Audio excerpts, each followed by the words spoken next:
definitely taking something. And well, I could speak for the jiu-jitsu world, and especially in competitions where they're not testing, there's a lot of girls that are taking things. I have a friend who used to date a girl who was a competitor, and she started doing steroids, and he started getting weirded out. Well, like, clitoral enlargement's a real thing. She didn't get that yet.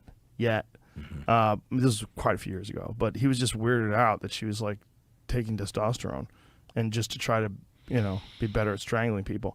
But it's really unregulated in a lot of ways. Like, I mean, some jiu-jitsu competitions test, but they kind of test in the realm of the old UFC testing, where it's really just an IQ test. Because if you're smart, you know what to take and when to get off of it and when to cycle off before you weigh in. And, you know, it's not that big of an issue. But these in between competitions is where they're making all their gains, right? So in between competitions, what USADA does is they do random drug tests throughout the year.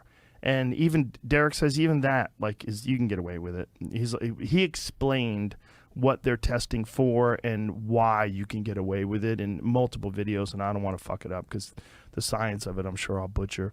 But he's very skilled at all that. I mean, I think the testosterone replacement therapy part has also contaminated the public discussion. Like, I really appreciate that years ago you just kind of outed with it. You're like, yeah, you know, TRT.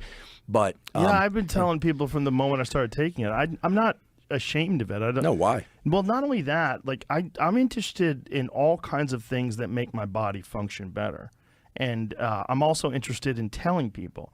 I would never take something and not tell people that I was taking it if it was good. I'm like, if it was good, why wouldn't I tell you? And if it wasn't good, why would I take it? Like, so if I'm taking something and it doesn't work, I'll tell you that. I'll tell you it doesn't work.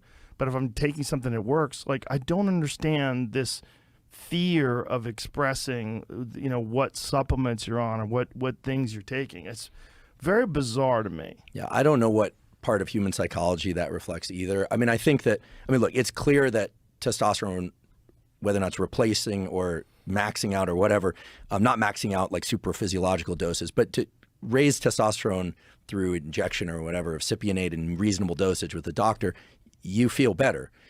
Effort feels good, you recover quicker, et cetera. There are limits to that, right? You can convert to estrogen, it has to be done properly, but that's very clear. Yeah, you don't want to have hyperphysical levels. No. Those are dangerous. No, you get, people retain water, they get puffy, they get really emotional, they get gynecomastia. Yeah. I mean, there's all sorts of issues.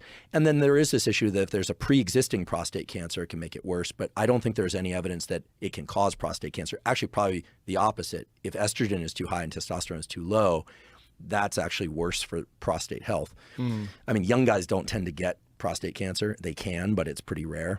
But in general, as it relates to sports, it's tricky because, like, for instance, last time I kind of walked around this issue, but this time I'll just say it. I mean, I don't like basketball anyway enough that I would worry that it.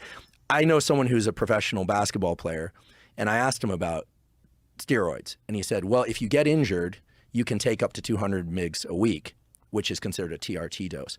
But that's actually a pretty big dose. That's a typical 1 ml injection. That's a significant difference. That's going to Wait, hold on. It's a 1 milliliter?